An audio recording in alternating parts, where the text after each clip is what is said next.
같은 노예에 있는 어떤 한 목사님께서 가끔 카톡으로 어떤 예화거리들을 이렇게 좀 보내주십니다. 그 중에 하나인데, 두 명의 낚시 고수가 초보 낚시꾼들이 함께 있는 그곳에서 낚시를 하고 있었습니다. 근데 좀처럼 고기가 쉽게 잡히지는 않았고요. 두 명의 고수 중에 한 명은 그 중에 있는 초보 낚시꾼들이 옆에서 낚시하는 것들이 막 걸리적거리고 잘 못하니까 그런 것들을 되게 막 껄끄럽게 생각하고 안 좋은 표정을 짓고 막 그렇게 했었습니다. 근데 또 한 명의 고수는 그 초보자들에게 가서 낚시는 이렇게 하는 겁니다. 찌는 이렇게 조절하는 겁니다. 미끼는 이렇게 다는 겁니다. 밑밥은 이렇게 던지는 겁니다. 자세하게 그렇게 알려주는 겁니다. 이제 그렇게 알려주면서 그 초보 낚시꾼들에게 뭐라고 말을 했냐면, 당신이 고기를 10마리를 잡으면 나에게 1마리를 주십시오. 그리고 10마리를 못 잡으면 나에게 안 줘도 됩니다. 그렇게 이야기를 했다고 합니다. 그리고 이제 날이 저물어서 이제 시간이 다 되어졌는데, 그 두 명의 고수 중에 한 명, 그 초보 낚시꾼들에게 세세하게 잘 알려주었던 그 낚시꾼의 바구니에는 고기가 한가득 들어있었던 겁니다. 초보 낚시꾼들이 배워가지고 낚시를 잡아서 10마리를 넘길 때마다 이렇게 1마리를 줬는데, 여러 사람들이 있다 보니까 그렇게 많이 가득 차게 되어진 것이죠. 그러면서 그 고수 낚시꾼에게 존경도 보내고 고맙다고도 하고 그 사람하고도 아주 친하게 되어지는 그런 일이 발생했고, 한 명 그 고수, 좀 까칠했던 그 고수는 자기 혼자 열심히 잡았는데 그런데 그 사람은 실상 얼마 많이 못 잡는 그런 일이 발생했다라고 합니다. 그리고 그 옆에는 아무도 가지도 않고 말도 못 걸고 그랬다라고 하는 그런 이야기입니다. 무슨 이야기를 하고자 하는지는 그 내용을 잘 아실 것 같고요. 누가복음 6장 38절에 주라 그리하면 너희에게 줄 것이니 곧 후히 되어 누르고 흔들어 넘치도록 하여 너희에게 안겨주리라 라고 주님께서 말씀하십니다.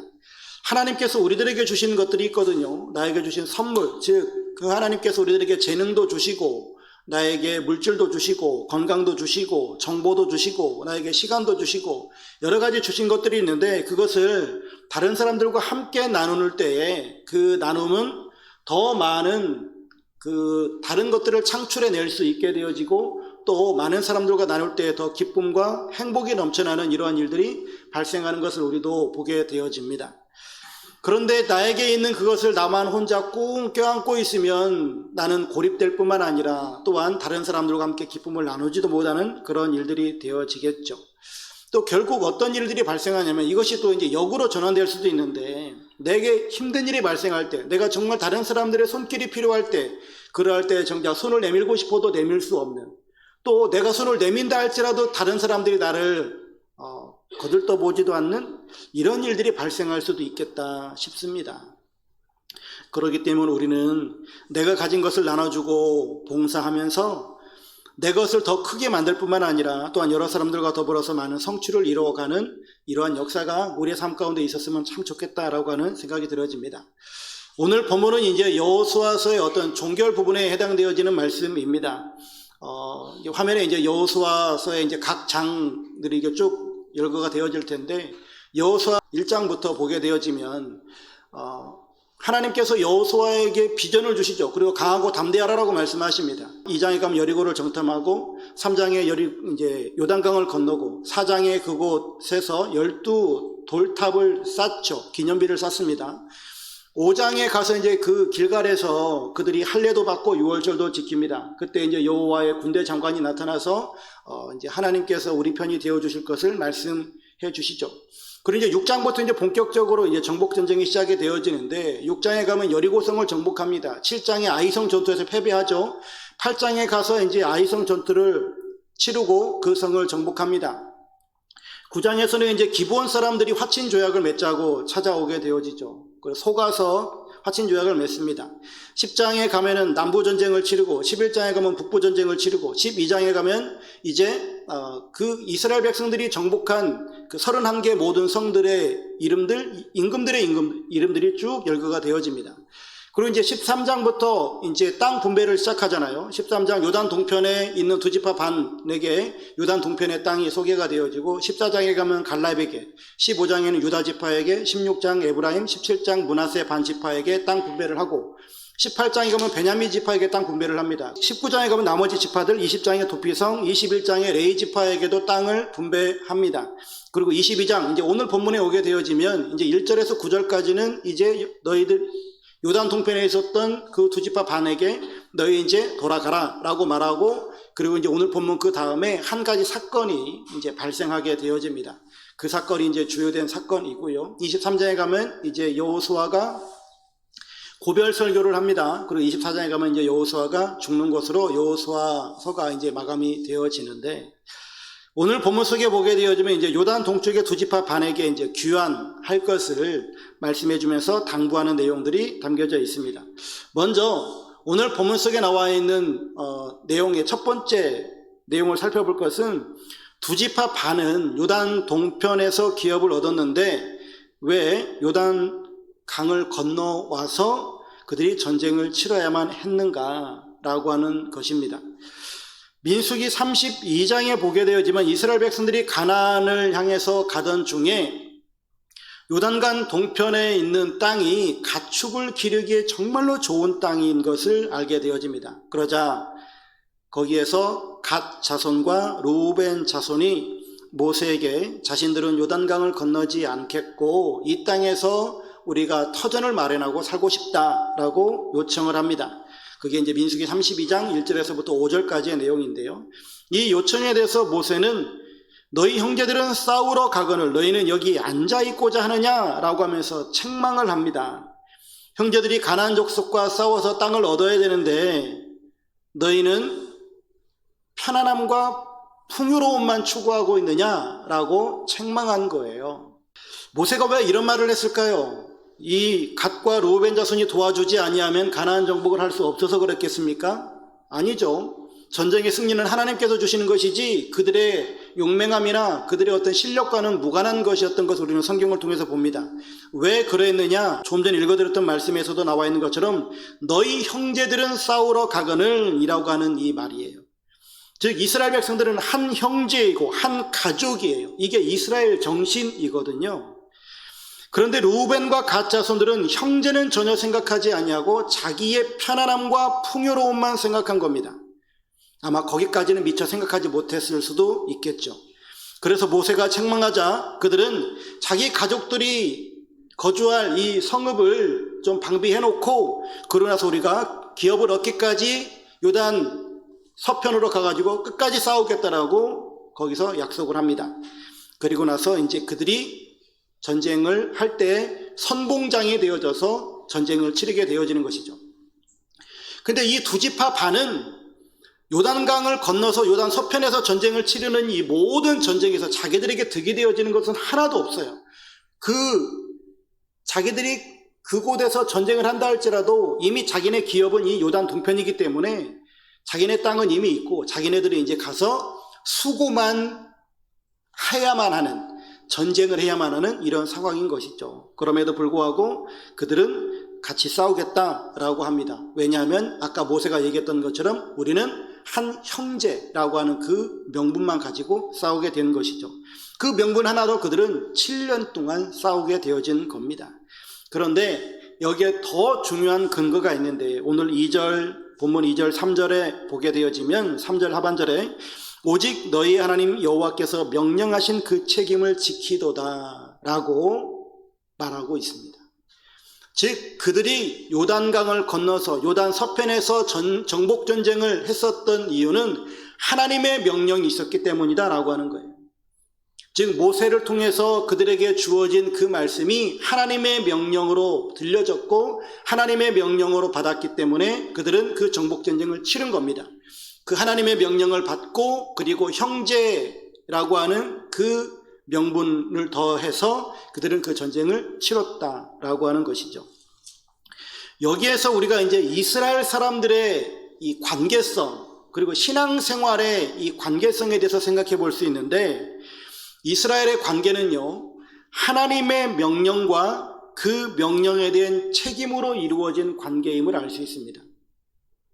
즉 이스라엘 백성들은 하나님께서 나에게 무엇을 말씀하셨는가, 그리고 내가 그 말씀을 받았다면 나는 그 말씀에 대한 어떠한 책임을 했는가, 이것이 그들의 하나님과의 관계성이고 사람과의 관계성이다라고 하는 거예요. 이것은 동일하게 우리들에게 적용이 되어집니다. 하나님께서 나에게 어떤 말씀을 주셨는가, 그 말씀에 대해서 나는 어떻게 순종했는가, 이것이 우리 그리스도인들의 신앙 지표인 겁니다. 그리스도인이 아무리 자기 스스로 믿음이 좋다라고 한다 할지라도 하나님의 말씀이 들려졌는데 그 말씀대로 살아내지 못한다면 그는 하나님 앞에 바른 믿음을 소유했다라고 말할 수 없는 것이죠. 우리도 하나님의 자녀라고 말하고 성도라고 말하고 하나님의 권속이라고 말합니다. 이런 관계 속에서 교회 생활을 하잖아요. 그래서 서로 친하게 지내야 된다, 서로 불편한 관계가 발생하면 안 된다라고 하는 생각을 가지고 교회 생활을 할 수도 있습니다. 그런데 이건 다분히 인간관계만 생각한 거잖아요. 우리는 하나님 안에서 바라볼 수 있어야 됩니다. 교회는 예수 그리스도 안에서 한 형제입니다. 한 가족이에요. 성령이 하나 되게 하신 한 연합체입니다. 하나님을 아버지로 고백하고 있고 예수 그리스도를 구원자로 고백하는, 그리고 예수님을 나의 신랑으로 모시고 있는 이러한 사람들이 모인 곳입니다. 그렇기 때문에 우리는 한 가족이기 때문에 서로 사랑하고 서로 아껴주고 돌보아야 할 그런 책임이, 의무가 있는 것이죠. 어떻게 해야 되겠습니까? 먼저 된 성도는 형제의 영적 성숙을 위해서 도와야 할 책임이 있는 거예요. 초대교회는 나눔의 공동체였잖아요. 나눔의 공동체라고 하는 것은 짐을 서로 지는 겁니다. 부자는 가난한 사람의 짐을 지고 영적으로 성숙한 사람은 초보 그리스도인들의 짐을 지는 겁니다. 예수님의 이름을 부른다고 해서 그게 다 그리스도인이겠습니까? 십자가가 걸려있다고 해서 다 교회겠어요? 형제가 연약한 가운데 있으면 우리는 도와야 됩니다. 왜 한국 기독교가 지금 이 세상 가운데서 욕을 먹을까요? 기독교의 이 모습이 누군가를 세우고 살리고 온전히 하나 되게 하는 것을 힘써 지켜가는 이러한 모습에 앞장서는 것이 아니라 분리되고 갈라지고 자기하고 생각이 조금만 어긋나면 그냥 또 분리돼갖고 또 서로 물고 뜯고 하는 이런 모습이에요. 기독교는 지금 온갖 정치화돼가지고 하나님께서 바라고 바라시는 그 정의와 평화는 아랑곳하지 않고 자기의 세력 확산에만 온갖 몰두하고 있어요. 소위 80년대 들어온 그 번영신학이라고 하는 것이 아직까지도 한국교회 내 뿌리를 잡고 있어서, 그래서 대형화되어지고 교세가 늘어나면 하나님의 큰 은혜를 받은 것이고, 누군가가 사기를 쳐가지고 큰 부자가 됐어도 하나님의 복을 받은 것이라고 이야기를 합니다. 헌금만 많이 하면 그는 하나님의 복 받은 사람으로 치장되는 곳이 교회가 돼버렸어요. 이게 교회의 모습이겠냐고요. 하나님이 원하시는 교회의 모습이겠습니까? 하나님은 헌금 많이 내는 사람을 그렇게 사랑하고 이뻐하실까요? 그럴 수가 없는 거예요. 하나님께서 정말 원하시는 것은 연약한 사람, 그리고 힘들어하는 사람, 그런 사람들의 짐을 서로 지는 것, 돌보아 주는 것, 이것을 원하신다고요. 여러분들이 정말 믿음 있는 그리스도인이라 여기신다면 하나님께서 나에게 무엇을 말씀하시는가에 대한 나의 책임은 무엇인가를 늘 항상 물으셔야만 합니다. 우리가 하나님의 은혜를 구할 수 있습니다. 하나님, 나에게 은혜를 베풀어 주시옵소서. 그럼 하나님께서 물으실 거예요. 그 은혜 가지고 어디다 쓸래? 예, 제가 좀 배고파서 배불러야겠습니다 라고 말한다면 하나님께서 주실 수 있을까요? 우리는 한 형제이고 그리고 한 가족임을 잊지 않아야만 합니다. 내 옆에 있는 사람들에게 항상 우리의 눈을, 그리고 우리의 손발을 그들에게 향할 수 있도록 우리가 늘 열린 마음으로, 넓은 마음으로 형제를 바라볼 수 있기를 주의 이름으로 축복합니다. 두 번째는요, 여호수아는 가나안 정쟁 정복을 마치고 귀환하는 루벤, 갓, 므낫세 반 지파에게 당부의 말씀을 전합니다. 5절 말씀인데요. 오직 여호와의 종 모세가 너희에게 명령한 명령과 율법을 반드시 행하여 너희 하나님 여호와를 사랑하고 그의 모든 길로 행하며 그의 계명을 지켜 그에게 친근히 하고 너희의 마음을 다하며 성품을 다하여 그를 섬길지니라 라고 말하고 있습니다. 자기 소유주에 돌아가서도 여호와의 명령과 율법을 행하라 라고 말하고 있는 겁니다. 여호와를 사랑하라, 하나님의 길, 그 방법대로 행하라, 계명을 지켜라, 하나님을 친근히 여기라, 마음을 다하며 성품을 다해 하나님을 섬기라 라고 말하고 있는 것이죠. 이게 도대체 뭘까요? 한마디로 말하면 그냥 관계예요. 하나님과 바른 관계를 유지하라라고 하는 것이죠. 하나님과 바른 관계를 유지하는 것이 너희가 안식을 누리는 유일한 통로이다. 너희가 하나님과 바른 관계를 맺는 것이 바로 평화를 보장받는 유일한 비결이다 라고 하는 겁니다. 여러분, 안식의 근원은 하나님께만 있고 우리의 평화의 근원은 하나님께 있고 우리의 행복의 근원과 풍요의 근원도 하나님께 있는 줄로 믿습니다. 우리도 예외가 아니에요. 우리도 오직 하나님을 바르게 섬길 때에만이 하나님께서 우리들에게 이런 복을 내려주신다라고 하는 것이죠. 만약에 우리들에게 어떤 문제가 발생하고 있다 혹은 발생했다라고 한다면 반드시 짚고 넘어가야 될 것이, 그리고 고민해야 될 것이, 나는 지금 하나님과 관계 속에서 무엇이 지금 막혔는가, 어떤 부분이 지금 하나님과의 관계에서 잘못되어졌는가 라고 하는 것들을 묵상해 봐야만 합니다. 그 문제의 근원을 찾아보면 결국 하나님과의 관계에서 문제가 생긴 것을 찾게 되어지는 것이죠.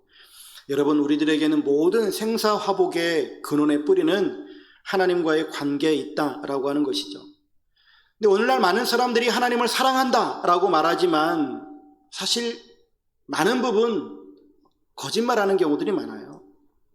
입으로는 하나님을 사랑한다고 말하지만 하나님의 말씀대로 살지 않거든요. 아무리 하나님을 사랑한다라고 말해도 말씀대로 살지 않으면 그 사람은 거짓 사랑을 말하고 있는 것이죠. 예수님께서 요한복음 14장 21절에서 말씀하십니다. 나의 계명을 지키는 자라야 나를 사랑하는 자니 나를 사랑하는 자는 내 아버지께 사랑을 받을 것이요 나도 그를 사랑하여 그에게 나를 나타내리라. 여러분, 하나님을 사랑하십니까? 예수님의 가르침을 따라 사시길 바랍니다. 그 예수님의 가르침을 따라 사는 그것을 통해서 우리가 하나님을 사랑한다라고 하는 것을 입증해 내실 수 있기를 주의 이름으로 축복합니다. 특별히 오늘 본문 속에서 말씀하잖아요. 그에게 친근히 하고 친하게 지내라고 하는 거예요. 여기서 친근히 하라라고 하는 것의 원어 성경에는 달라붙다, 굳게 결합하다, 충실히 대하다라고 하는 뜻이에요. 그러니까 찰싹 달라붙는 거예요. 연애하는 사람들이 찰싹 달라붙어 있는 것처럼 우리가 하나님과 그렇게 달라붙어야 된다라고 하는 거예요. 포도나무 비유처럼 그 가지는 줄기에 붙어 있어야 된다라고 하는 것이죠. 이게 바로 친근히 대하는 겁니다.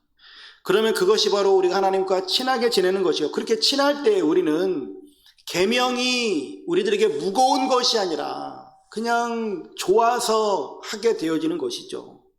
그런 좋아서 하는 일들이 바로 고린도전서 10장 31절에 말하는 것처럼 너희가 먹든지 마시든지 무엇을 하든지 다 하나님의 영광을 위하여 하라. 골로새서 3장 17절 말씀처럼 또 무엇을 하든지 말에나 일에나 다 주 예수의 이름으로 하고 그를 힘입어 하나님 아버지께 감사하라. 네, 하나님의 영광을 위한 삶, 그리고 하나님께 감사하는 삶을 살아가는 것, 이것이 바로 우리들이 하나님께 친근히 대하는 것이며 또한 계명을 지켜가는 삶이 되어진다라고 하는 겁니다. 그리고 세 번째, 여호수아는 자기 기업으로 돌아가는 요단 동편 두 지파 반의 사람들에게 많은 재물을 나누어 주면서 전쟁에 참여하지 않은 다른 형제들과 나누라 라고 말합니다. 8절 말씀이죠. 이것은 성경의 일관성 있는 가르침입니다. 이스라엘 백성들은 나눔의 공동체 의식을 가지고 있는데 다윗도 그러하고요. 성경에도 보면은 전쟁을 직접 치른 사람뿐만 아니라 전쟁을 치르지 못했지만 그 뒤에 있었던 그런 사람들에게도 함께 나눈 것, 이것이 바로 성경이 우리들에게 가르쳐주는 나눔의 그 정신인 것입니다. 초대교회는 참 나누는 일에 힘썼죠. 그를 통해서 세상 사람들에게 큰 칭찬을 받았고 교회도 폭발적인 부흥을 이루게 되어졌습니다. 우리도 나눔의 공동체 의식을 회복해야만 합니다. 우리가 받은 믿음 위에 서 있다라고 하는 것은 나눔의 정신을 실천하고 있다라고 하는 것과 일맥상통합니다. 우리가 가정을 섬기는 것도, 교회를 섬기는 것도, 복음을 전하는 것도 그 기본은 나눔이어야만 합니다. 그런데 왜 나눔이 힘든가? 그것은 내가 나누려고 하는데 내 것을 나누려고 하다 보니까 이게 힘든 거예요. 하나님은 나누라고 하시는데 내 것을 나누려고 하니까 이게 너무 괴로운 거죠. 근데 이스라엘 백성들이 가나안과의 싸움에서 탈취한 전리품은 이스라엘 백성들이 스스로의 힘으로 얻은 것이 아니라 하나님의 승리로 인해서 그들에게 주어진 것이었다라고 하는 사실입니다. 즉 하나님의 승리를 이스라엘이 누리고 있는 거예요. 이스라엘 백성들은 하나님께서 그들에게 승리를 주셨기 때문에 그런 전리품을 얻었습니다. 하나님께서 입김을 후 불어가지고 가나안 사람들을 확 다 저기 지중해에다가 묻어버린 것이 아니라 이스라엘 백성들이 친히 가서 전쟁했거든요. 자기들의 수고와 노력이었잖아요. 그런데 하나님의 승리로 그들은 받아들입니다. 그리고 그 모든 전리품들은 자기가 얻은 것이 아니라 하나님께서 자기들에게 주셨다라고 여깁니다. 그렇게 믿습니다.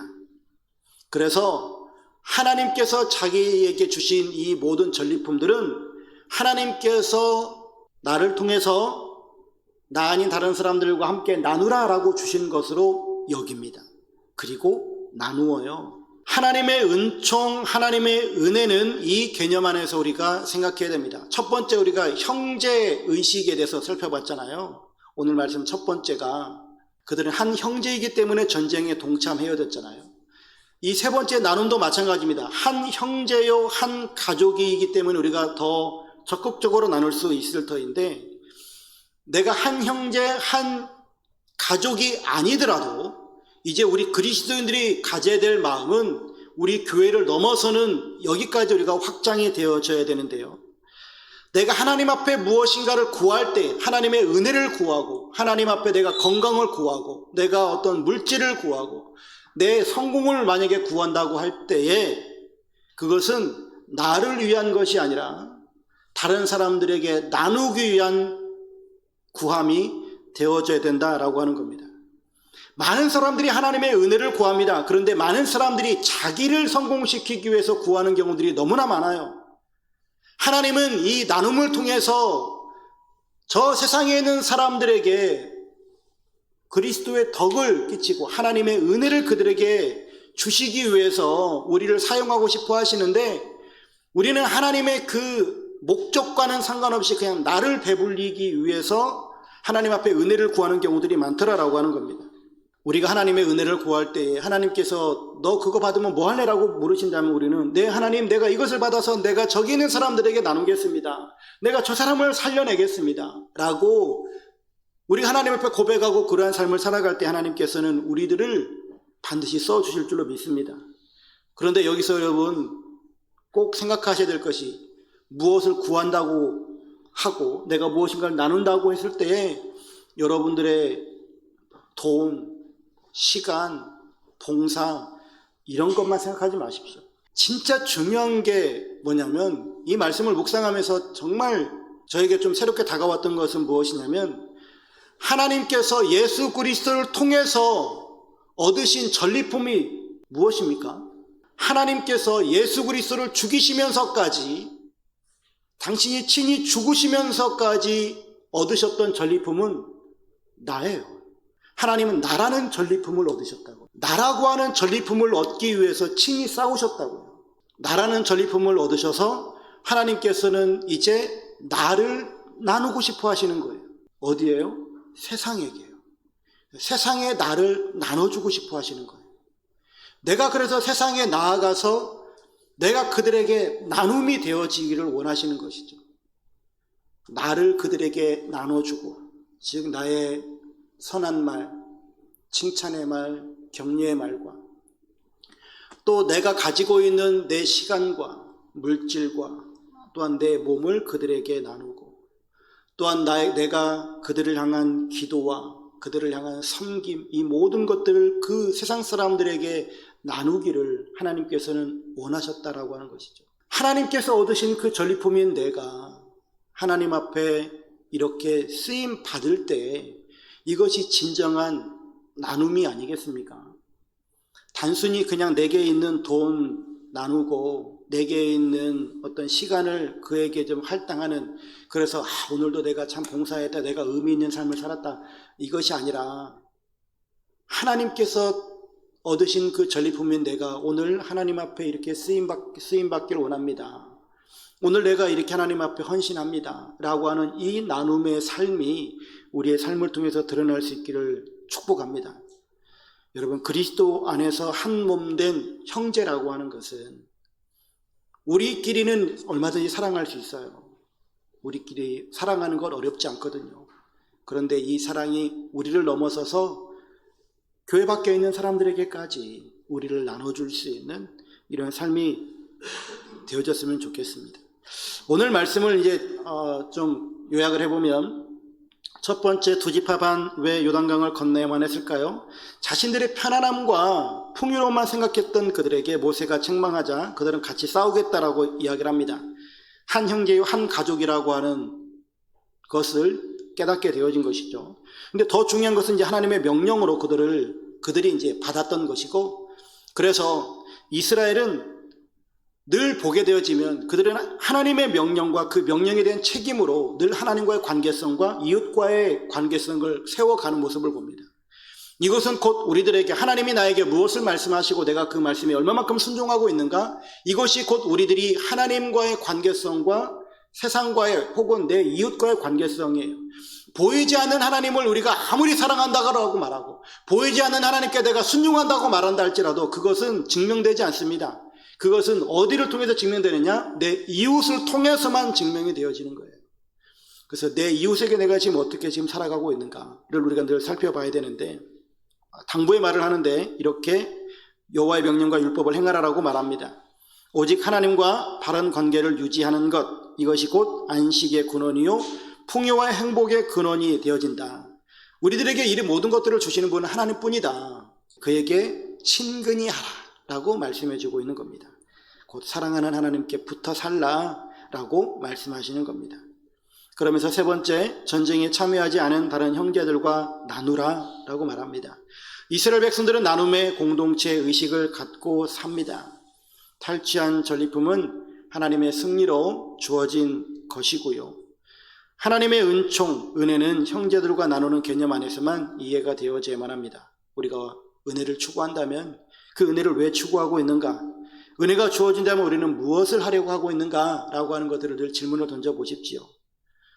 우리는 그리스도의 은혜와 사랑을 나누고 배워야 할 관계 속에 있어요.